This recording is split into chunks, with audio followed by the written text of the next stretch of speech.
Assalamualaikum warahmatullahi wabarakatuh. Materi ini akan dijelaskan oleh anggota yang lainnya, yaitu Ananda Hidayah, Cantikawati, Eka Isdamayanti, dan Novitasari. Terlebih dahulu, saya akan menjelaskan mengenai metode Tsukamoto. Pengertian metode Tsukamoto yaitu perluasan dari penalaran monoton.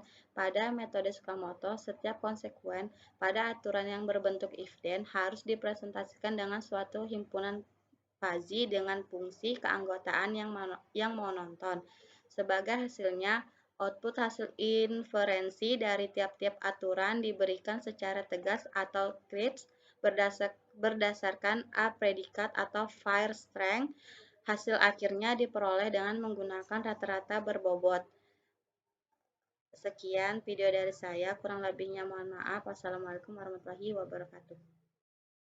Assalamualaikum warahmatullahi wabarakatuh. Perkenalkan, nama saya Novitasari. Di sini saya akan menjelaskan kelebihan dan kekurangan metode Tsukamoto. Kelebihan dari metode Tsukamoto adalah memiliki toleransi terhadap data yang tidak tepat dan mudah dimengerti. Pada metode Tsukamoto, setiap aturan direpresentasikan menggunakan himpunan-himpunan fuzzy dengan fungsi keanggotaan yang monoton. Untuk menentukan nilai output yang tegas dicari dengan mengubah input menjadi suatu bilangan pada domain himpunan fuzzy. Kelemahan yang sering timbul adalah bagaimana menentukan fuzzy set membership function, menentukan nilai linguistiknya, penentuan kemiringan pada fungsi tertentu, dan menentukan aturan fuzzy. Sehingga jika penentuan parameter-parameter di atas tidak tepat, maka performa dari sistem fuzzy yang kita buat menjadi tidak optimal. Di sini ada rumus atau syarat metode Tsukamoto. Yang pertama, mu x sama dengan 0, x kurang dari A, x dikurang A per B dikurang A kurang dari x kurang dari B. 1, x lebih dari B. Kemudian yang kedua ada mu x 1, x kurang dari A, B min x per B min A kurang dari x kurang dari B, 0, x lebih besar dari B. Sekian dari saya. Wassalamualaikum warahmatullahi wabarakatuh. Ya, di sini saya akan menjelaskan tentang contoh kasus. Contoh kasus yang saya angkat di sini mengenai mahasiswa yang memiliki IP 3,5 dan pendapatan orang tua sebesar 1.800.000.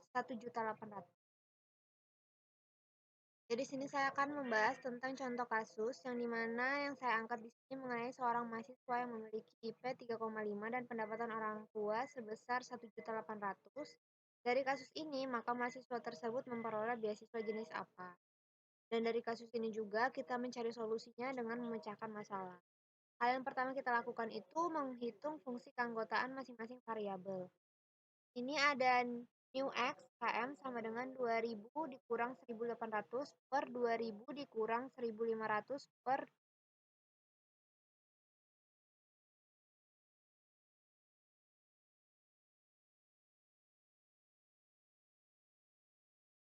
Ya, di sini saya akan menjelaskan tentang contoh kasus. Contoh kasus ini saya angkat dari seorang mahasiswa yang memiliki IP 3,5 dan pendapatan orang tua 1.800.000. Dari kasus ini, maka mahasiswa tersebut memperoleh beasiswa jenis apa? Dan dari kasus ini juga kita mencari solusi untuk memecahkan masalah tersebut. Hal yang kita lakukan pertama kali itu menghitung fungsi keanggotaan masing-masing variabel.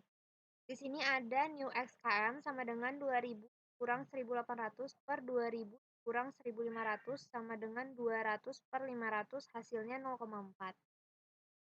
Ada juga new x cm sama dengan 1800 dikurang 1500 per 2000 dikurang 1500 sama dengan 300 per 500 hasilnya 0,6. New xm sama dengan 0, new xsm sama dengan 0. Selanjutnya, hal kedua yang kita lakukan ini adalah mengaplikasikan aturan-aturan yang ada untuk memperoleh hasil yang kita inginkan, penyelesaian masalah yang kita inginkan, di mana akan memperoleh A predikat dan bobot beasiswa. Rule yang pertama, jika di sini nilai IP 3 dan pendapatan orang tua 1.500.000, maka bobot mahasiswanya 1 atau gold.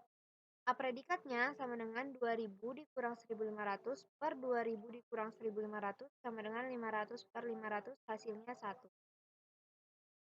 Ada juga IP-nya 3,5 dikurang 3 per 3,5 dikurang 3 sama dengan 0,5 per 0,5 sama dengan 1. Rule 2. Jika nilai IP 3 dan pendapatan orang tua 2.800.000, maka bobot beasiswanya 0,5. Predikatnya sama dengan 3.000 dikurang 2.800 per 3.000 dikurang 2.500 sama dengan 200 per 500. Hasilnya 0,4. Di bawahnya juga ada IP-nya 3,5 dikurang 3 per 3,5 dikurang 3 sama dengan 0,5 per 0,5 sama dengan 1. Rule ketiga. Jika nilai IP 3,75 dan pendapatan orang tua 1.500.000, maka bobot mahasiswanya gold. Predikatnya 2000 dikurang 1500 per 2000 dikurang 1500 sama dengan 500 per 500 sama dengan 1. Di bawahnya juga ada IP 4,0 dikurang 3,75 per 4,0 dikurang 375 sama dengan 0,25 per 0,25 sama dengan 1. Rule yang terakhir di sini, rule 4, jika nilai IP 3,2 dan pendapatan orang tua 1.500.000, maka bobot beasiswanya 0,75. Predikatnya 2000 dikurang 1500 per 2000 dikurang 1500 sama dengan 500 per 500 sama dengan 1. Untuk IP-nya 3,5 dikurang 3,2 per 3,5 dikurang 3 sama dengan 0,3 per 0,5 sama dengan 0,6. Sekian penjelasan mengenai contoh kasus. Assalamualaikum warahmatullahi wabarakatuh. Perkenalkan, nama saya Ananda Hidayah.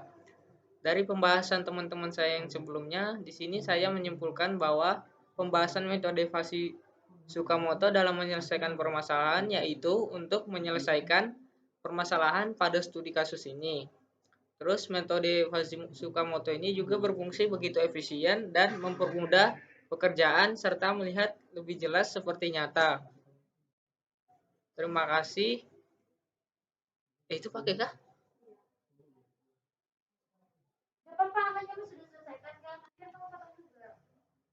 Sekian dari presentasi kelompok saya. Tolong aja dah. Iya, langsung aja. Sekian dari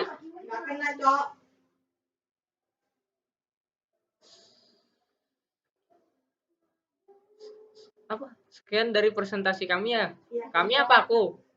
Oh ya. Kami kan?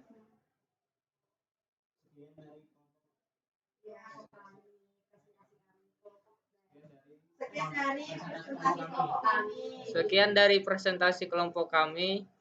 Kurang lebihnya mohon maaf. Wassalamualaikum warahmatullahi wabarakatuh.